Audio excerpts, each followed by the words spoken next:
En este momento revisaremos la actividad 25, gestión de los recursos.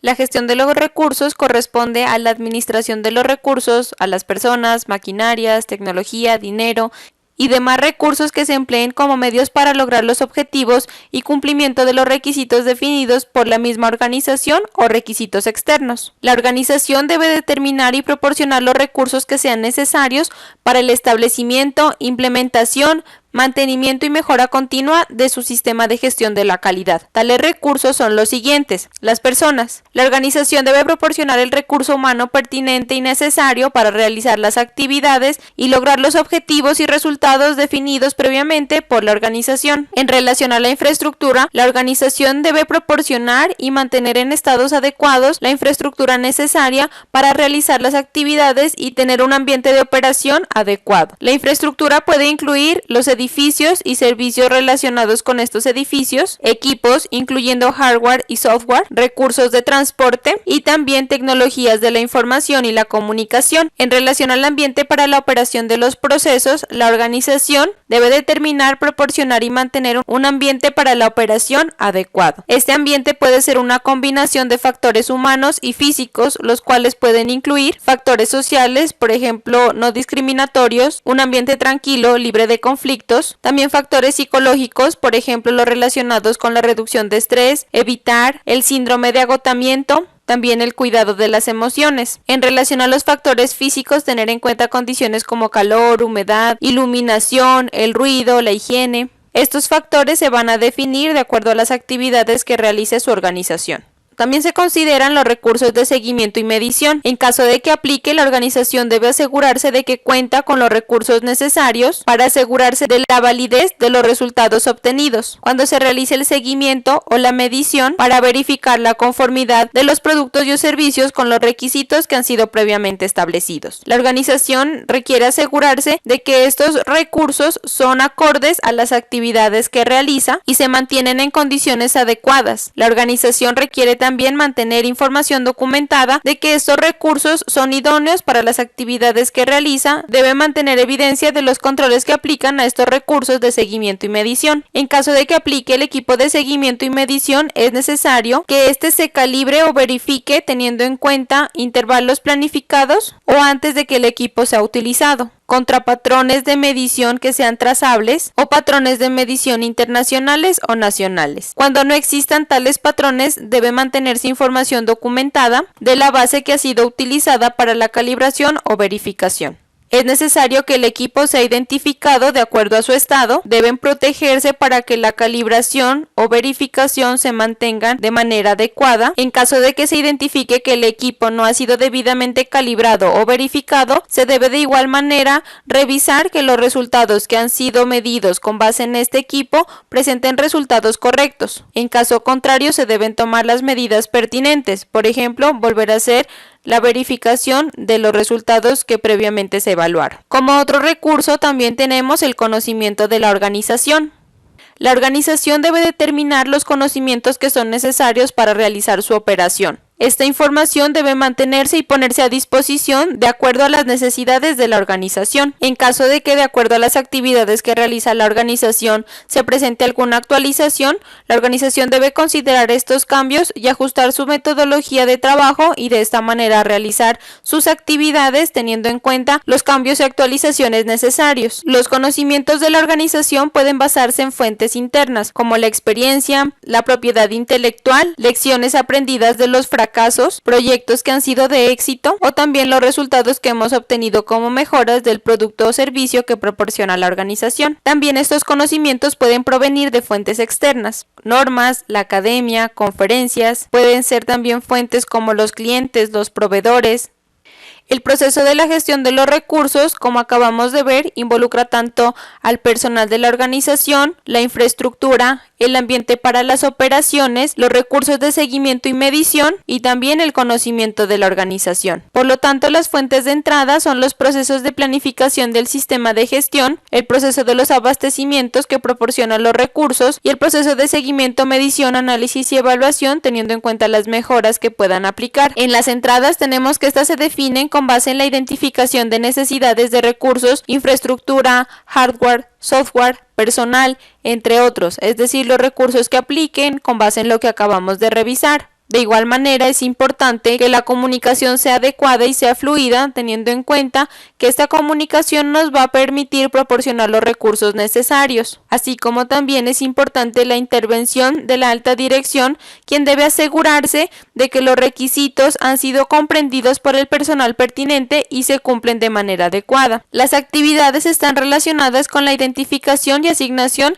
de todos esos recursos que son necesarios para la producción y o provisión del servicio, con el fin de cumplir con todos los requerimientos del cliente. En las salidas encontramos que estas se van a ver reflejadas en la asignación de los recursos, la infraestructura, el hardware, el software, el personal y el ambiente para la operación necesario, es decir, todos los recursos que hayan sido solicitados. En los receptores de salida tenemos que van a ser el proceso de relación con el cliente, el proceso de diseño y desarrollo, el proceso de abastecimientos y el proceso de producción y o provisión del servicio, de acuerdo a la solicitud que hayan realizado. Podemos ver un ejemplo en el caso de que la organización requiera personal, hace la solicitud que corresponde y de esta manera se asigna el personal al área que lo haya solicitado. Así como también se puede hacer solicitud de equipo o la infraestructura necesaria para el desarrollo y mejores resultados de las actividades. De igual manera se pueden solicitar mejoras en el ambiente para las operaciones. El control de este proceso lo realizamos por medio del objetivo o los objetivos que hemos planificado en relación a él. Con base en los resultados que obtenemos, identificamos cuál es su grado de cumplimiento. Para cumplir con mayor precisión los puntos de referencia establecidos por la norma, usted puede crear un instructivo o documento en el que se describa cuál es el método a aplicar por su organización relacionado con la formación que se da a los trabajadores, tanto la formación inicial como continuada, teniendo en cuenta también la educación, formación, habilidades y experiencia apropiadas que se determinan como características que debe cumplir su personal, asimismo que describa la forma en la que se determinan y aseguran los perfiles, las funciones y las responsabilidades para cada uno de los puestos de trabajo que han sido definidos como necesarios para su organización y se ven reflejados en el organigrama. De igual manera, es necesario contar con los siguientes formatos que contribuyen a la implantación de los lineamientos establecidos en el instructivo o documento. Un perfil de puestos y funciones donde se describan los puntos que debe cumplir cada puesto de trabajo de acuerdo a las necesidades de su organización. Aplicará tanto para el personal nuevo como para el personal que ya está laborando en su organización. De igual manera, un plan de formación en el que se registran cuáles son los eventos de formación que se programan y una lista de asistencia en la que se registra la participación del personal a los eventos de formación que se realizan. De igual manera, en esta lista es práctico realizar la evaluación de la eficacia de los eventos de formación impartidos. El documento o instructivo relacionado con los recursos humanos debe contener al menos la siguiente información: el historial de modificaciones, el objeto, es decir, el propósito del documento, el alcance y usuarios a quienes aplica el documento como tal, los documentos de referencia que están relacionados con este instructivo, las responsabilidades y autoridades que han sido asignadas para el cumplimiento de las actividades relacionadas con el proceso que se describe en este documento, la descripción de actividades relacionadas con la descripción del proceso para los recursos humanos y también la selección del personal. De igual manera, también se debe incluir información sobre las actividades relacionadas con la formación, incluyendo también la formación inicial y la formación continuada. Aquí podemos ver un ejemplo del formato que podemos utilizar para realizar la descripción de los puestos que laboran en nuestra organización. Inicialmente tenemos el número consecutivo de los cargos disponibles en el organigrama. Aquí lo vamos a registrar de acuerdo a la descripción que iremos realizando. En el inciso A, identificación del puesto, tenemos el nombre del puesto, es el nombre del cargo que está definido en el organigrama. También debemos registrar si dirige directamente algún otro cargo, es decir, si tiene autoridad sobre más personal. En caso de que no, lo cancelamos con NA, las iniciales de no aplica, o con una línea diagonal. En el apartado B, especificaciones del puesto, vamos a registrar los datos personales indicando el intervalo de edades que se contempla para la persona que va a ocupar ese cargo. El género hace referencia a si se requiere que sea masculino, femenino o indistinto. También podemos especificar si requiere requiere viajar o no. En relación a la educación, hacemos referencia al nivel educativo, por ejemplo, licenciatura, maestría, educación básica o el nivel educativo que aplique de acuerdo a las actividades que el cargo debe desempeñar. En el campo de formación, debemos registrar la información pertinente relacionada con el tipo de formación que requerimos. Por ejemplo, si en la educación describimos que se requiere una licenciatura, en la formación debemos describir si debe ser una licenciatura, por ejemplo, en administración de empresas, en derecho o en el tipo de formación que aplique de acuerdo a las actividades que debe desempeñar el cargo. En la experiencia debemos especificar el tiempo que se requiere de experiencia y el tipo de experiencia de igual manera. En las habilidades debemos describir el tipo de habilidades que requerimos para este cargo. Por ejemplo, si se requiere que trabaje en equipo, que trabaje bajo presión, entre otros. Finalmente, en el inciso C, actividad principal y funciones, se hace una breve descripción de las actividades que debe realizar este cargo. Otro formato que nos ayuda a cumplir con mayor precisión los puntos de referencia de la norma es este que vemos en pantalla. Es un ejemplo del formato en el que podemos planificar los eventos de formación necesarios para el personal de nuestra organización. Aquí vamos a registrar de igual manera el número consecutivo de los eventos que programemos para el año en curso, el tema de capacitación que se ha programado, la duración en horas de ese evento, cuál es el objetivo de esa capacitación, vamos a indicar si el instructor que va a impartir el evento es interno o externo, la fecha real en la que se imparte, a quién está dirigido, sea personal administrativo, operativo o cargos en específico, y el número de personas que van a participar. De esta manera llevamos el control de los eventos que planificamos durante el año de acuerdo a las necesidades que hemos identificado de capacitación para nuestro personal. En este momento vemos un formato ejemplo en el que se puede registrar la asistencia y participación a los eventos de formación que han sido programados. En esta lista registraremos el tema de capacitación para así de esta manera relacionarlo de acuerdo a los eventos que hemos planificado, el nombre y o firma del instructor, ya sea instructor interno o instructor externo que debemos marcar en estas casillas, el número de sesiones que aplicarán. En ocasiones habrán eventos que se impartan en una sola sesión, pero también pueden haber eventos que duren más de una. Vamos a registrar las fechas que contemplan los eventos, la fecha de inicio y la fecha de finalización, el horario que aplica para el evento de formación y la duración en horas. En estos campos vamos a describir de manera específica los temas a tratar en este evento de formación. Finalmente registramos el número de participantes que asisten al evento. De acuerdo al número de sesiones que apliquen vamos a registrar la asistencia. Debemos considerar que pase un tiempo después de haber impartido el evento de información, que sea al menos más de una semana, y después de esto tengamos contemplado que tampoco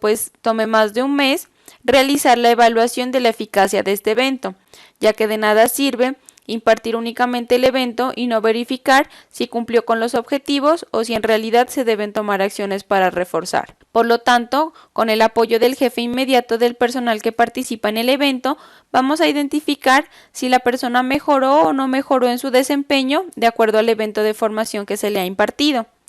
En caso de que mejore, simplemente marcamos las casillas, si aplica registramos una observación y debemos registrar el nombre y puesto del evaluador. De igual manera, en caso de que no mejore, sí debemos registrar en el campo de observaciones por qué indicamos que no mejoró y cuáles son las acciones que vamos a aplicar de acuerdo a este resultado. Este ejemplo de formato está relacionado con el personal de nuevo ingreso. En un principio se debe realizar una inducción. Por lo tanto, inicialmente se debe aplicar dicha inducción al personal y debe quedar evidencia de ello. En este formato que vemos, vamos a registrar los datos de la persona que va a tomar esta inducción, la fecha en la que se aplica, y mediante este documento se declaran varios puntos. Se da a conocer al personal de nuevo ingreso sobre el sistema de gestión que estamos implantando en la organización. De igual manera, también se le da a conocer de manera general las actividades que debe desarrollar, la documentación que le aplica, se hace la explicación de la gestión de esta documentación. Una vez se entrega y se explica dicha información, se debe registrar la firma de la persona a la que se impartió la inducción para tener constancia de la entrega de esta información. Teniendo en cuenta que es un evento de formación, debemos hacer la evaluación correspondiente. Aquí podemos registrar los campos que nosotros querramos evaluar. De esta manera vamos a definir si con la inducción fue suficiente o si se deben tomar medidas para reforzar esta inducción inicial. Teniendo en cuenta también otros puntos de referencia de la norma, esta nos pide que llevemos un control tanto de la comunicación interna como externa. además de la comunicación que se establece en los diferentes procesos para ejecutar las actividades de manera correcta y lograr los objetivos planificados, tenemos que también por medio de este formato podemos llevar control de otro tipo de comunicaciones, en el que debemos registrar la fecha, quién emite la comunicación, ya sea interno o externo. Vamos a registrar la persona que entrega la solicitud, comentario o sugerencia. En caso de que aplique, pues se podría registrar la firma, el puesto de la persona que entrega la solicitud, y aquí vamos a hacer una descripción de la sugerencia o comunicación interna que nos da a conocer. Esta solicitud la debe atender la persona que tiene a su cargo el sistema de gestión con el personal correspondiente para identificar el tipo de atención que se puede dar y también dar esta respuesta a la persona que hizo la solicitud, ya sea aceptando su solicitud o negándola. Por lo tanto, en el mismo formato viene otro campo en el que se registra la persona que recibe esta información, se registran datos básicos y aquí se llena un número correlativo de acuerdo al número de solicitudes o sugerencias que se hayan recibido. Es en este campo donde se describe la respuesta a la solicitud que previamente hemos recibido y se debe dar a conocer al personal que hizo dicha solicitud. Continuando con los puntos de referencia de la organización, para cumplirlos con mayor precisión, también podemos crear un instructivo en el que se defina cuál es el método que ustedes utilizan para el mantenimiento de toda la infraestructura, el ambiente adecuado para la operación de los procesos, de manera que así se garanticen una correcta realización de los productos y servicios que se entregan a sus clientes. Es importante que se contemplen todos los equipos y o maquinaria que intervienen en el proceso de producción y o provisión del servicio. Los siguientes formatos también contribuyen a cumplir e implantar los lineamientos establecidos en el instructivo o documento que se va a generar relacionado con estos recursos. Tenemos inicialmente formatos en los que vamos a programar la revisión de las condiciones de la infraestructura y el ambiente para la operación de los procesos y también formatos para registrar y atender los hallazgos que identifiquemos. De esta manera llevaremos un control más preciso del mantenimiento que debemos realizar a las instalaciones, a los equipos y a toda la infraestructura que intervenga y el ambiente para la operación de los procesos y de esta manera lograr los resultados que hemos planificado. El instructivo o documento que generemos en relación a la gestión de la infraestructura y el ambiente para las operaciones adecuados puede contener al menos los siguientes puntos: el historial de modificaciones, el objeto que hace referencia al propósito del documento y el alcance del mismo, es decir, a qué personal aplica, los documentos de referencia que están relacionados con este documento, las responsabilidades y autoridades definidas para que de esta manera se cumpla con las actividades relacionadas con las actividades que aquí se describen. De igual manera, la descripción de estas actividades relacionadas con la programación del mantenimiento, el mantenimiento preventivo, la adquisición de infraestructura en caso de que sea necesario, de igual manera la infraestructura que aplica la organización, el ambiente de trabajo necesario para que se realicen las actividades y finalmente la validez y gestión de los documentos, es decir, cuándo es pertinente hacer la actualización de este documento y quién es la persona responsable de hacerlo. Es importante que para realizar estas actividades se constituya una comisión de seguridad e higiene en la organización. Por lo tanto, en este momento vemos un ejemplo del formato que nos puede servir para hacer oficial la constitución de esta comisión, registrando algunos datos básicos de la organización y quiénes son los participantes, tanto por el centro de trabajo, es decir, en representación del staff gerencial, así como por los trabajadores, teniendo en cuenta que debe haber representación de las dos partes. Esta acta debe estar firmada por el personal que constituye la comisión. Una vez hemos constituido la Comisión de Seguridad e Higiene, podemos pasar a programar los recorridos que necesitamos para hacer la verificación de las instalaciones, para lo cual tenemos este formato que vemos en este momento, en el que podemos registrar el mes en el que realizaremos la revisión y el día que ha sido programado para tal revisión. Es recomendable hacerlo de manera trimestral, teniendo en cuenta que estos tiempos nos permiten llevar a cabo la atención de los hallazgos que se hayan identificado. Este programa debe ser planificado con el apoyo de la Comisión de Seguridad e Higiene, quienes deben firmar para aprobar las fechas que han sido asignadas. Una vez hemos programado el recorrido, es importante que lo realicemos de acuerdo a la fecha que hemos planificado y que de igual manera levantemos un registro en el que se evidencien y se describan cuáles fueron los hallazgos que se encontraron durante los recorridos que se hicieron a las instalaciones. En este momento podemos ver un ejemplo del formato que nos permite aplicar esta actividad. Vamos a hacer con base en una clasificación y unas claves que han sido asignadas para identificar los hallazgos. Por ejemplo, las paredes, Si queremos decir que están agrietadas, marcamos la clave A1 en el cuadro que se encuentra disponible en la parte de abajo, y así con cada una de las claves que han sido asignadas. Por ejemplo, A2 no resanadas, A3 no pintadas. En el caso de que estuvieran completas y en buen estado, marcaríamos con un visto bueno A5. Principalmente se debe identificar el área que estamos evaluando y el número consecutivo que le aplica. En caso de que identifiquemos algún hallazgo particular, podemos reportarlo en el respaldo de este formato. De igual manera, se debe registrar el nombre y o firma de la persona que realiza el recorrido o de las personas que intervengan en esta actividad, y de igual manera quien revisa y aprueba que la información que aquí se encuentra reportada es correcta. Una vez se realiza el recorrido y con base en los hallazgos que se identifican, es importante levantar un acta de verificación ordinaria en la que se registran esos hallazgos identificados como condiciones peligrosas. Tenemos aquí un ejemplo del acta de verificación en la que inicialmente se registran algunos datos básicos de la organización e información relacionada con el recorrido que se realizó. Posteriormente se pasa a registrar el área en la que se identificó la condición peligrosa, de igual manera la causa o el efecto que puede generar, la norma que se está incumpliendo con esa condición que se está presentando, la probable solución, de igual manera una prioridad. La prioridad puede clasificarse en alta, media o baja. Podemos especificar los tiempos de atención de acuerdo a la prioridad en el instructivo o documento relacionado con el mantenimiento e infraestructura, así como también con el ambiente para las operaciones adecuadas. De acuerdo a la prioridad que definamos, si es alta, debe ser una atención inmediata. Si es media, esto quiere decir que la atención debe ser oportuna, pero que el tiempo que tome esta acción no debe ser muy extenso. Y si es baja, ya se puede considerar un tiempo más amplio para atender el evento. En este mismo formato es recomendable tener los siguientes campos que nos permiten hacer seguimiento cuando hagamos recorridos futuros. Esto quiere decir que en un próximo recorrido vamos a verificar cuál es el avance o cumplimiento de los hallazgos que se han identificado en recorridos previos. De igual manera, se debe firmar por la Comisión de Seguridad e Higiene, teniendo en cuenta que ellos son los representantes de estas actividades.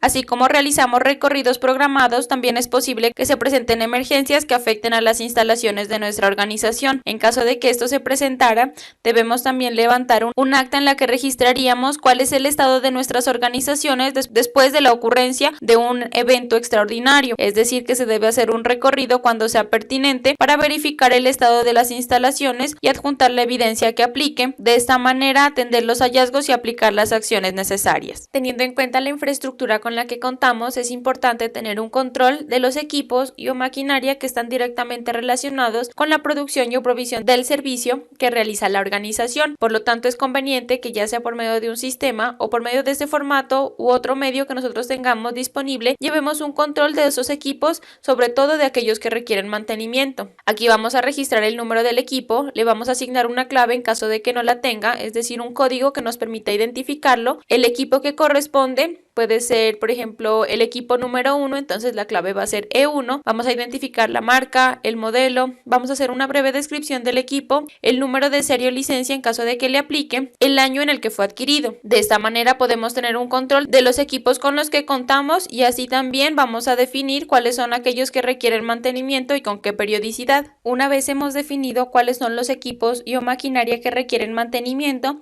debemos pasar a hacer la programación del mismo. Por lo tanto, podemos ver aquí un ejemplo del formato que nos puede ayudar a realizar esta actividad, en el que encontramos las siguientes claves: la letra P, planeado; la letra R, real. Vamos a registrar el año en el que se va a realizar el mantenimiento. De igual manera, aquí vamos a ser más específicos, registrando el mes que aplica, la fecha que hemos planeado considerando los días que aplican al mes que hemos asignado, y la fecha en la que realmente estamos haciendo el mantenimiento. Es importante registrar las dos fechas para que de esta manera llevemos un control más preciso del mantenimiento que estamos realizando y verificar si la programación que estamos realizando es acorde con las fechas reales o si se debe hacer una consideración a las fechas que se han programado. Previamente, en el listado en el que registramos los equipos, asignamos una clave. Es mucho más sencillo registrar aquí el equipo por medio de la clave y así vamos a tener de manera resumida la información de los equipos que hemos programado para mantenimiento. Es importante que de este mantenimiento que hemos dicho que se ha realizado, mantengamos la evidencia, ya sea una orden de servicio, una bitácora, en caso de que sea un mantenimiento interno. En caso de que sea externo, el proveedor ya nos proporcionará la información que va a evidenciar que efectivamente se realizó ese mantenimiento al equipo. En el caso específico del equipo de cómputo, podemos trabajar un formato particular para este tipo de equipo, registrando características del equipo, el responsable del equipo, la localización, es decir, en qué zona de la organización se encuentra ubicado, y aquí proponemos algunos criterios que se pueden evaluar. Se van a marcar con un visto bueno aquellos criterios que estén bien y con una X aquellos criterios que estén incumpliendo. Con base en estos resultados se van a tomar las medidas pertinentes para aplicar el mantenimiento al equipo y de esta manera lograr que éste se encuentre en buenas condiciones para su uso. Así como en los otros casos, se debe mantener evidencia del mantenimiento que se realiza. Por normativa, es decir, considerando un requisito legal, es importante que la organización cuente con cierto número de extintores.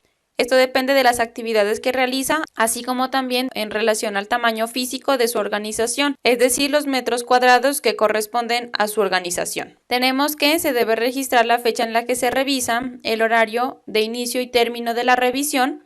De igual manera, con un visto bueno o una X, vamos a colocar un número de extintor identificándolos de acuerdo al recorrido que realizamos. El área de ubicación del extintor la vamos a registrar, el tipo de agente extintor que aplica, la capacidad del mismo, cuál es su peso actual y la última recarga que se realizó, es decir, la última vez o la última fecha en la que se hizo esta recarga. Posteriormente vamos a pasar a evaluar los aspectos que vamos a inspeccionar con el visto bueno o con la X de acuerdo a su grado de cumplimiento. Por ejemplo, el lugar adecuado, si tiene un acceso libre, la limpieza y demás aspectos que aplican de acuerdo a la normatividad. En la nota tenemos que se registra cuál es la fecha en la que se va a programar la siguiente recarga. De igual manera, en el apartado 2 tenemos que vamos a registrar los hallazgos que hayamos identificado en el caso de los incumplimientos, teniendo en cuenta el número de extintor que aplica, el hallazgo que encontramos, cuáles son las acciones que se van a aplicar, quién es el responsable de hacerlo, una fecha de inicio y una fecha de término, y de igual manera evaluar si se realizó o no se realizó. Esta revisión debe ser mensual y se debe registrar el nombre y o firma de la persona que realiza, así como también el nombre y o firma de la persona que revisa y aprueba que esta información es correcta. Teniendo en cuenta el tipo de actividades que realiza su organización, puede ser que requiera que su personal haga uso del equipo de protección personal. En caso de que esto aplique, usted debe tener un control de la entrega que realiza de este equipo. Por lo tanto, proponemos un ejemplo de este formato, en el que se va a registrar el nombre de la persona que está haciendo recepción del equipo. Aquí en estos campos se van a registrar los equipos que aplican de acuerdo a las actividades que su organización realiza y debe quedar constancia de la firma de la persona que recibe el equipo. Considerando que es importante la entrega del equipo de protección personal, es mucho más importante verificar que su personal haga un uso adecuado del mismo. Por lo tanto, tenemos este formato como un ejemplo del que usted podría aplicar para hacer recorridos sorpresa o inspecciones del uso del equipo de protección personal por parte de sus trabajadores. Aquí se va a registrar cuando se realiza el recorrido, el área que se está evaluando, la actividad en específico, el equipo que se requiere usar, de igual manera si lo está utilizando o no, y la observación que aplica en caso de que no se haga uso del equipo necesario o no se lo esté llevando de la manera correcta. Se debe registrar quién realiza la revisión y tomar las medidas pertinentes para los hallazgos identificados. De igual manera, es importante que evaluemos el grado de satisfacción de nuestros trabajadores en relación a las actividades que se le asignan, al ambiente para las operaciones con el que cuenta para trabajar, las herramientas que tiene disponible, entre otros puntos. Para esto nosotros proponemos como ejemplo este formato, en el que se debe evaluar de acuerdo a la escala que se define ciertos criterios relacionados en primera instancia con las condiciones de trabajo.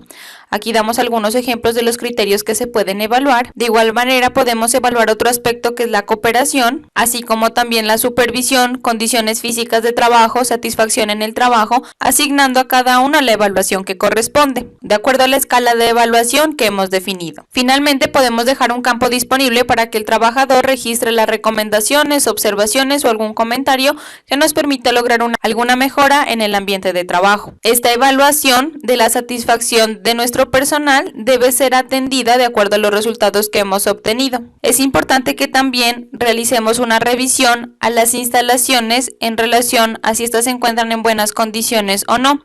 De esta manera las vamos a evaluar como deficiente, regular o bueno, de acuerdo a la condición en la que se encuentren. Aquí tenemos un ejemplo del formato que puede aplicar, en el que de acuerdo a las actividades de la organización podemos tomar factores como la iluminación, el ruido, la temperatura, vapores y gases, polvos y ruido, radiaciones, entre otros. Para aquellos factores que se han calificado como deficientes o regulares, se deben tomar las acciones pertinentes, registrando los aspectos a mejorar y por medio del plan de acción, identificando cuál es la acción que se va a tomar, quién es el responsable de hacerlo y el plazo o fecha que se ha definido para tener esa actividad lista, así como el seguimiento de la misma. Es necesario que se firme y se registre el cargo de la persona que realiza la inspección. Debemos tener en cuenta que para la documentación que se genere para cumplir con los puntos de referencia relacionados con la gestión de los recursos, debemos considerar los lineamientos establecidos en el documento relacionado con la información documentada. Si usted contrató un servicio de asesoría integral, recibirá una propuesta de esta documentación para que sea revisada y ajustada con el personal pertinente.